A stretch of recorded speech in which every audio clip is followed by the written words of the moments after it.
पण आमच्या गावात कोणाची तरी नजर लागली हो. हा, खूप मोठी नजर लागली. गावात खऱ्या अर्थानं कायापालट झालो.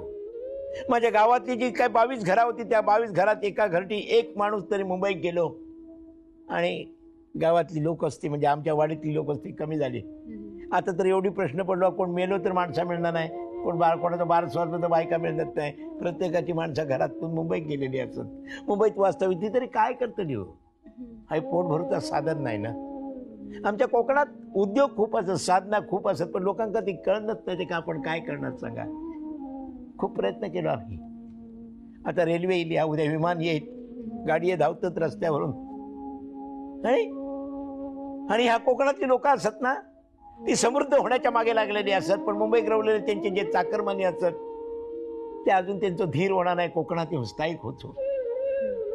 या दृष्टीने मी कोकणातल्या माझ्या भावबंधांका मी एकच आवाहन करीन, तुम्ही मुंबईत असाच, मुंबईत राहतात, कोणी व्हीआरएस घेतल्या ना, कोणी रिटायर झाल्यात, त्या सगळ्यांका माझी एक हात जोडून कळकळीची विनंती असा. हो, हात जोडून कळकळीची विनंती असा. जे माझे भाऊबंद मुंबईत जाऊन रवलेले असत, मुंबईत वास्तव्य करून असत, काबाड कष्ट करून स्वतःचा साम्राज्य निर्माण करण्याचा प्रत्येकाने प्रयत्न केलेला असा, पण मुंबईत आता काय रवलं नाही हो. मुंबई आमची रवली नाही, लक्षात ठेवा. मुंबई केव्हाच परप्रांतीयांच्या हातात गेली, ते काही एक करू शकत नाही. आता भाषावर रचना झाली, प्रत्येकाक या ठिकाणी रवण्याचा हक्क असा, पण दुसऱ्याच्या हक्कावर पाय देण्याचा कोणाचाही हक्क नाही, याच मग सांगायचं असा.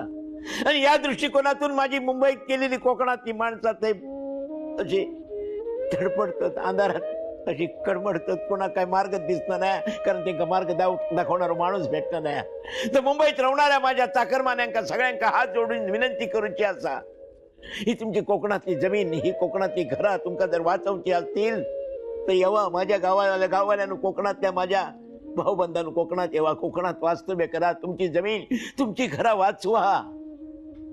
नाहीतर बाहेरच्या गावातले लोक येऊन जमिनीने घरा काबीज करूक लागले, त्यांचा काय दोष नाही. तुम्ही जर घरा उघडी टाकून गेलास, जमीन जर मोकळी टाकून गेलास, तर ते सगळे घराने जमीन काबीज करतले.